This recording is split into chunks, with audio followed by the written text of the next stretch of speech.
J'appelle la dernière communication du doyen Koudane sur les harcèlements sexistes et sexuels dans les établissements de santé.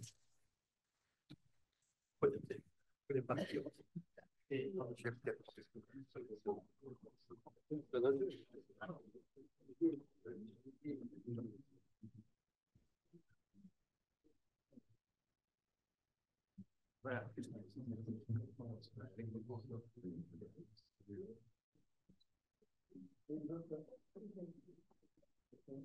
Très bien.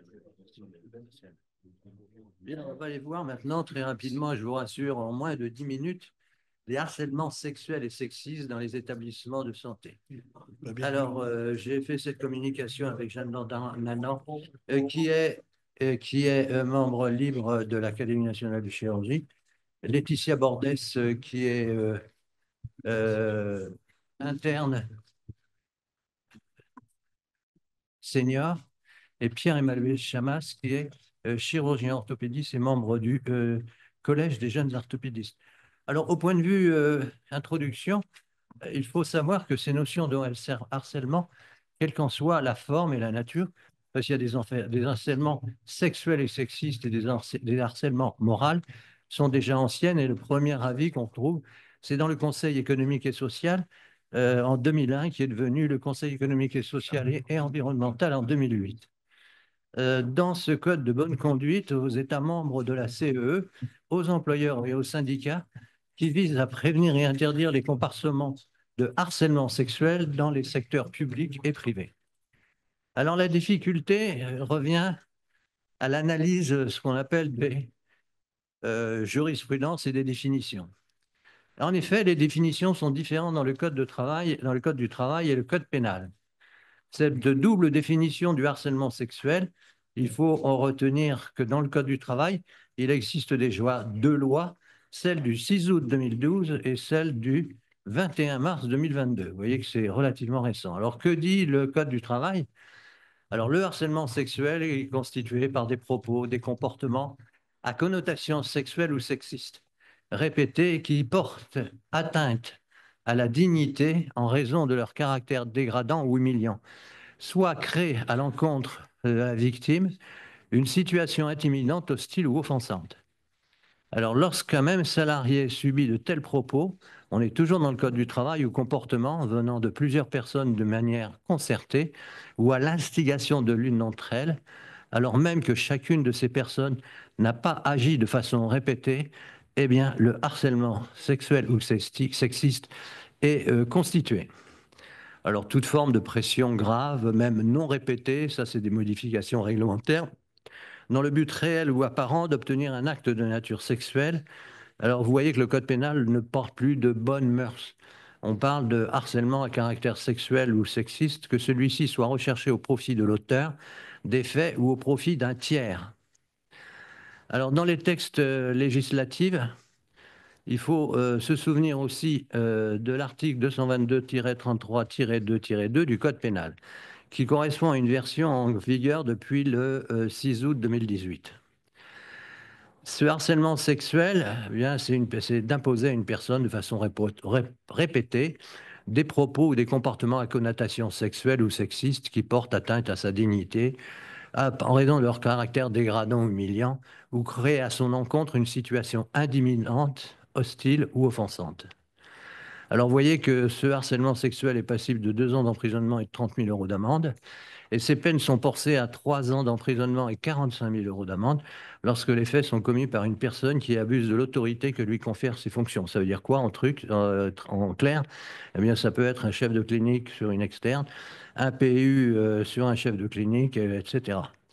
Donc, vous voyez, ça commence à coûter cher. Et puis, on vous a expliqué tout à l'heure ce que c'était que l'infraction pénale. Ben là, on est en plein dedans.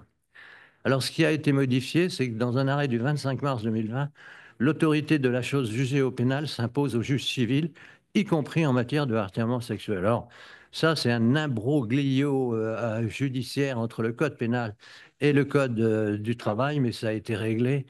Et vous connaissez la prééminence de ce qui se passe au niveau d'un tribunal correctionnel, le juge civil demeure libre de caractériser les faits qui lui sont soumis de harcèlement sexuel.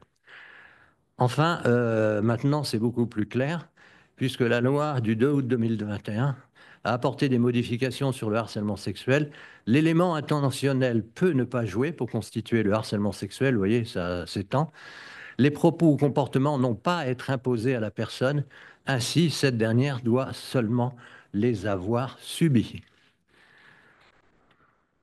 Alors cette mesure entrera en vigueur à partir du 31 mars 2022, c'est-à-dire il n'y a pas longtemps.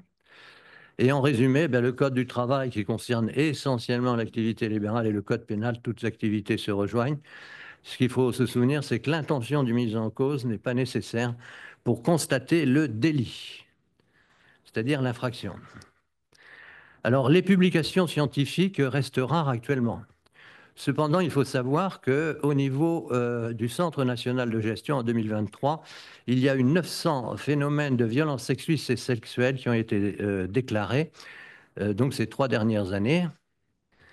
Et enfin, il y a un sondage qui a été fait sur les violences sexuelles et sexistes, qui a été fait par le Collège des jeunes orthopédistes. Alors, c'est une étude qui a été faite sur exclusivement 121 réponses.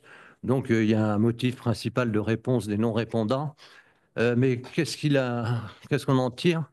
Les VSS, c'est-à-dire les violences sexuelles et sexistes, sont actuellement une réalité, mais non pas une généralité. Les orthopédistes femmes composent la quasi-totalité des victimes. Il existe des atteintes verbales prédominantes, mais physiques significatives. En général, c'est un supérieur hiérarchique sur une externe ou une interne, et le signalement est à la fois rare de la part de la victime que des témoins. Et en fait, ça ne change majoritairement pas les choses, même s'il y a une évolution que l'on peut qualifier comme étant dans le bon temps. Dans le bon sens. Alors, synthèse des cas aussi, c'est l'effet des signalements. Ces signalements sont vraiment très, très peu importants. Il y a une importance des non-répondants et puis il y a une féminisation de la discipline et, semble-t-il, chez les femmes orthopédistes, à une actuelle diminution des violences sexuelles et sexistes plus récentes. Alors maintenant, si on regarde un petit peu ce qui se passe dans la littérature, ces violences sexuelles et sexistes représentent 10 à 15% d'agressions physiques, quel que soit le pays et la discipline chirurgicale. L'auteur dans qu'on s'appelle les outre-Atlantique, c'est principalement un homme blanc, père, c'est-à-dire qui a une fonction supérieure hiérarchique. Et puis, ce qu'il faut savoir, c'est que ce n'est pas le propre de l'orthopédie, ni des disciplines chirurgicales, même si la prévalence est un peu supérieure chez les orthopédistes. Alors, il y a 2 autres enquêtes qui ont été faites, celle du CNOM en 2024 et l'enquête du Conseil national des infirmières, toujours en 2024, j'en parlerai tout à l'heure. Alors, les études montrent que les comportements des harcèlements sexuels chez les médecins touchent plus fréquemment les femmes, vous en doutiez, que les hommes. Toutes les modalités sont rencontrées. Alors, la jurisprudence parle de regards appuyés, des propos grivois, des allusions dégradantes aux propositions sexuelles, tout est décrit, jusqu'aux sollicitations de rapports sexuels avec promesse de promotion ou de création de postes. Donc, les derniers textes législatifs ont rendu plus cohérentes les jurisprudences concernant toutes les formes de harcèlement, et en particulier les HSS. Est assimilée au harcèlement sexuel toute forme de pression grave, même non répétée, dans le but réel ou apparent d'obtenir un acte sexuel au profit de l'auteur des faits ou d'un tiers. En conclusion, c'est que cette prévalence sexuelle des troubles, des harcèlements sexuels est plus importante dans certaines spécialités chirurgicales, en particulier en orthopédie. Les femmes étudiantes ou médecins femmes sont très majoritairement les victimes. Les écarts de langage qui supportent des idées sexistes dégradantes, humiliantes ou parfois racistes existent toujours en 2025. Ils font partie du harcèlement à caractère sexuel ou sexiste. Dans ce contexte, il faut préconiser une tolérance zéro et lutter contre l'idée des traditions dans le milieu médical. Ces temps sont révolus et ne reviendront plus, et à l'instar de ce tableau de Munch, il faut pousser un cri. Pourquoi pas effectuer un sondage contrôlé au sein des membres de l'ANC sur la prévalence actuelle des HSS. N'ayons pas peur de nos erreurs pour mieux les combattre. Il est indispensable que l'ANC prenne une tolérance zéro vis-à-vis des HSS et exprime sa solidarité et son soutien aux victimes des HSS, préconisation éventuellement par l'intermédiaire du comité éthique et juridique. Et hop là, ben, je crois que c'est la dernière. Merci de votre attention. Voilà.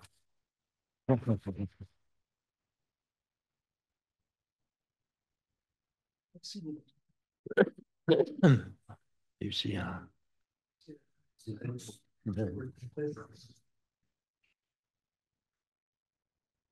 Une question.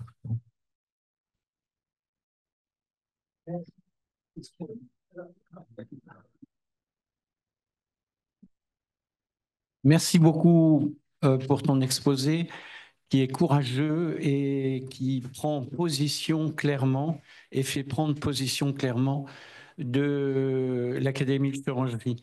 Je suis allé au mois de novembre à la conférence de presse des associations d'internes de l'ISNI et des étudiants en médecine et la même conclusion que tu as présentée était présentée par les internes, avec cet élément complémentaire, c'est qu'on a une évolution des étudiants en médecine, des internes, et que avant on avait beaucoup moins d'internes femmes et beaucoup moins d'étudiants femmes. Maintenant, c'est l'inverse. Mais malgré ça, les harcèlements et les agressions sexuelles persistent. Et dans les agressions sexuelles, les 2/3 se font à l'hôpital. Et donc, les étudiants, les internes, disent maintenant stop, quoi. Il n'est plus question qu'on accepte ça, et il n'est plus question que ce soit toléré. Et donc, vraiment, ça va dans ce sens-là. Et je voudrais vraiment te remercier d'avoir présenté ça à cette séance d'académie, parce que c'est un discours qu'on n'entendait pas avant. Merci beaucoup. Effectivement, il vaut mieux plutôt que ce soit les réseaux sociaux qui s'en emparent. Mais actuellement, on a encore des positions de certains de mes collègues, donc PUPH, qui sont absolument intolérables. Dans un ascenseur, il y a un PUPH, je n'étais pas chirurgien, tiens, entre parenthèses, qui accompagnait une externe qui avait on va dire, un décolleté généreux et qui lui a dit, écoute, fille, avec un décolleté comme ça, moi, je te fais ta carrière, hein, il n'y a aucun problème. Et il a ajouté à la parole, il l'a touché. Donc, il a été dénoncé, il a été condamné. Hein. Mais ça, c'est récent aussi. Ce n'était pas un chirurgien. C'est 0, 0, 0. Le risque, c'est un PUPH orthopédiste blanc. C'est ça que tu nous as dit? Absolument. Si l'on en croit la littérature. 1m85 ou pas? Ouais. Ouais, mais ça, Ben, merci beaucoup. Ah, docteur Carlos. Récemment, sur une même étude qui avait été faite dans l'entreprise par le MEDEF avec un rapport de FO et on a exactement les mêmes, ils ont exactement les mêmes problèmes dans l'entreprise dans la mesure où les entreprises se sont aussi féminisées, la promotion canapé, tout ça, ils ont exactement les mêmes problèmes. C'est un problème sociétal, c'est pas un problème qui est lié uniquement à la médecine. Et en plus, c'est un peu exacerbé. Tu parlais du décolleté majeur. Tu vas pas opérer en slip? Tu comprends? Non, je n'ai jamais opéré en slip, mais si le chirurgien en question, PUPH, avait été intelligent, il aurait dit à cette jeune fille les vers qu'on s'appelle de Baudelaire, par de tels objets, nos âmes sont blessées et il nous vient à l'esprit de coupables pensées. Voilà, ça c'est correct.